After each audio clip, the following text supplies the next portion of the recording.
about briefly, we've already talked about some of these things already, but let's just go maybe in a little bit more detail about what are some of the unique things that Brink brings to the FPS gaming scene. And like I said, we've touched on this a little bit already, but let's just elaborate. It's a unique smell, for a start. Yeah. It has an aromatic kind of, yeah. Movement. Yeah, the parkour stuff. Shooters have looked wonderful for a long time now. The animation's amazing, the particle effects are amazing, but we're still stuck with this refrigerator on a roller skate problem. When I cannot get over, I do one pixel too high. I go, sorry, can I just explain the motion I just made? I was miming approaching a table while actually at a table. That probably looked weirder than it looked. So yeah, it just makes it's weird. I mean, it's to do with a lot of things. It's about not being able to see your feet when you've got a view like that.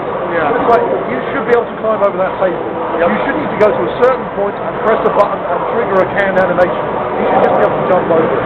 So that's what the smart system is about. It's not an autopilot. It just means you don't need to look down at your controller and go, oh, where do I jump? How do I jump? Just jump over it, or under it, or around the side of it, slide, however you want to do it. And it's been great watching people play, going, how do I do it? And 20 seconds later it's like, oh, I get it, okay, fine. And they just use it to play the game. You know what? I think that the smart system actually makes your gameplay a lot more efficient because you don't have to jump over. You don't have to think about jumping over walls or sliding or doing advanced movements. It just decides for you, and you know what? It got it right every single time that I tried it. And you're trying to get to the objective real fast, and you know what? You just hit that button, you go flying through things. It's awesome. Well, I think there's two kind of angles to that. Firstly, it's easy to use, hard to master. Like, if you're learning a level, use the smart system or dragging through it. If you time the jumps yourself, you will do them faster. Right. We've got these challenge levels. We've got these 4 challenge levels, which you can play up to 4-player co-op. Right. Specifically there to hone your skills. You unlock a new ability, it's like, okay, let's try it in practice. Not in a full game, I just want to do like a little look at the laboratory to try it out. One of them is called Parkour This. And it's a time trial, kind of jump from this, go over, climb under, slide under this, climb over that. If you do use it in a smart system, you'll do okay. You time those jumps yourself with the jump button, you will do that significantly faster. Wow. So we don't want to kind of put training wheels on players that they can't easily, you can just not use it if you don't want to. Yeah. I imagine the really expert players, I don't use the smart system that much. Yep. Because I'm used to the maps by now. Yeah. Is that true? It felt true, I don't know.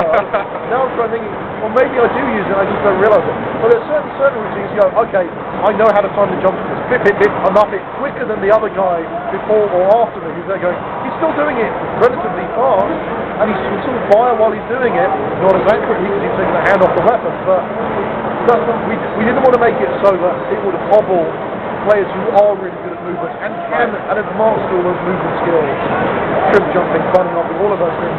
We wanted to fold that into the game and make it legitimate. There's no exploit to it, it's just how you want to do it. It's in the game by design. And also I would say that smart system will layer as well in addition to just doing it manually because there's so many groups that you can discover yourself when you're exploring the levels.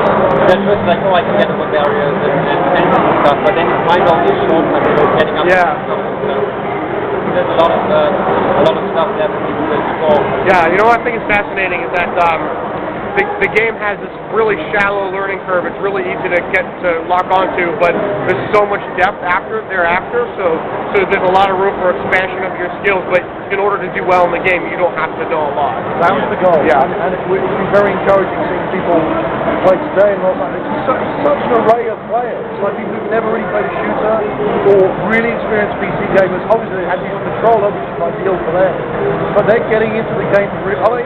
It's a lot of game to throw at someone in just 20 minutes. It's a pretty high-pressure environment for them. Yeah. They are playing the game.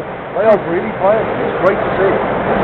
All right, so we're nearing the end here. I'm gonna see if we can answer a couple of technical questions that aren't that technical. It should be okay. No, it should be okay. Yeah. We need coder. Give me a coder in here. So one thing that some of us are dying to know is, historically, Slash Damage has historically, all 8 years of back in the 1620s when we began the studio.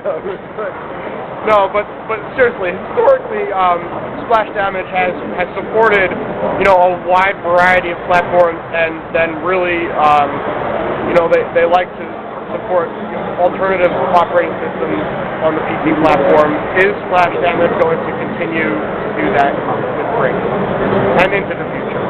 So this is a Linux question or Mac question or? It's like Linux and Mac, yeah. All right. Well, the trouble with Linux in particular is that there's no Steam, and we use Steam for authentication and a couple of things. So that's one of the roadblocks that we face there. But the other thing is that in terms of which platforms we release on, that's really up to Bethesda as well. Oh, okay. I mean, we've always tried to do, you know, Linux and Mac and all that stuff. Yeah. But that decision is really up to Bethesda. Okay. And which markets they want to target for the game. And I'm sure, you know, all of you guys send them letters. Yeah, they react to demand well. If the demand exists, there will be the supply. So. Yeah, I know there's a huge thread in the forums already about this issue, but I figured I would try to address it from your guys' perspective. And well, you should. Yep. So, what achievements and stats will be trackable by the game? We've got a bunch. In terms of, I mean, internally we track lots and lots of different statistics. In terms of what really goes, possibly on the internet, but we haven't really talked about that yet. So, Okay. I'm afraid that'll come later. Yeah. And enemy territory like that system would be pretty impressive. Right. We know what it's like. Yep, I'm sure you do. We have no announcements at this time.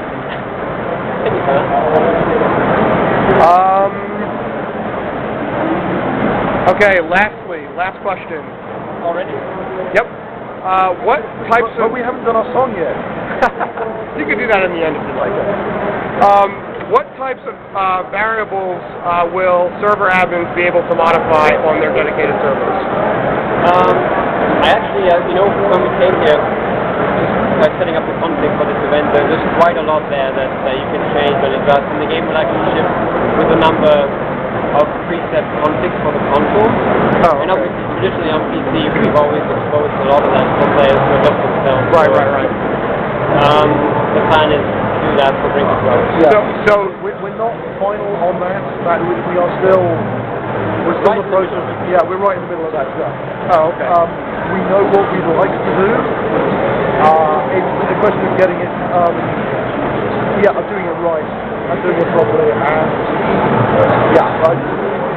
we know what people want, and we know what we'd like to do, and so we should probably expect the similar amount of customization that we found in Enemy Territory series.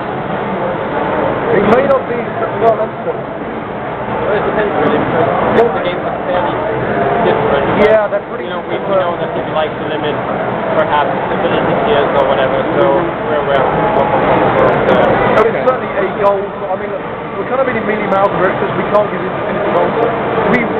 Our desire is to give admins all the tools that we need. Right. And we've had some experience of doing that in the past. We hope to do that in the future. But I can't absolutely say, yep, we know that for sure because we're still within the list. All right. Well, thanks, guys. I appreciate you giving us the opportunity to interview about Brink. We're all really excited in our community, so yeah, can't wait for the release. Thanks for stopping by. Thank you for coming. Yep, no problem. It was a pleasure, honestly. Thank you so much. Yep. All right, guys.